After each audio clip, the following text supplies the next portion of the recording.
मुस्लिम league के 14 सूत्रीय कार्यक्रम कुछ इस प्रकार हैं। मुस्लिम लीग द्वारा M.A. जिन्ना के नेतृत्व में 28 मार्च 1929 ईस्वी को दिल्ली की बैठक में 14 सूत्रीय कार्यक्रमों की घोषणा की गई।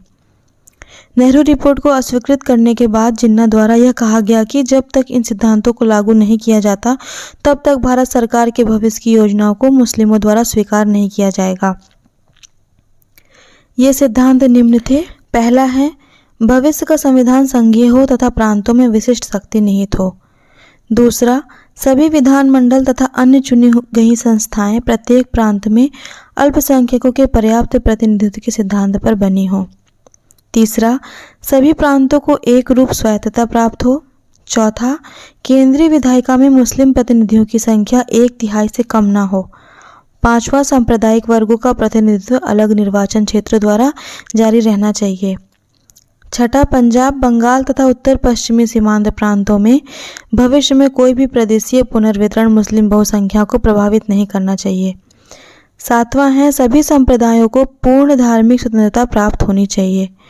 आठवां है, किसी चुनावी संस्था में कोई भी बिल पारित नहीं होगा यदि किसी संप्रदाय के 3/4 चुने गए सदस्यों द्वारा इसका विरोध किया गया हो तो। नौवां है, बम्बई प्रांत से सिंध को अलग कर देना चाहिए।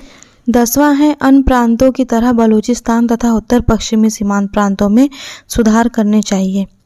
11वां है, सभी प्रकार की सेवाओं में मुस्लिमों को पर्याप्त हिस्सा दिया जाना चाहिए।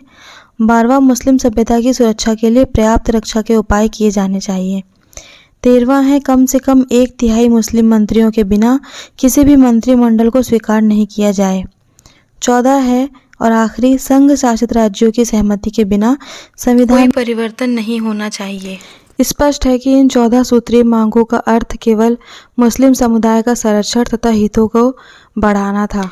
स्पष्ट है कि जिन्ना तत्कालीन भारत के राजनीतिक क्षेत्रों में मुस्लिमों का प्रभाव कम होने देना नहीं चाहते थे। मुस्लिम लीग की इस विचारधारा का प्रभाव भविष्य में देखने को मिला, जिसको हम डायरेक्ट एक्शन डे यानी सीधी कार्रवाई दिवस के रूप में देखते हैं, जिसकी भारत के विभाजन में बहुत बड़ी भूमिका थी। जिन्ना की इस 14 सूत्रीय मांगों का कांग्रेस ने विरोध किया था तथा इसे मानने से इनकार कर दिया था।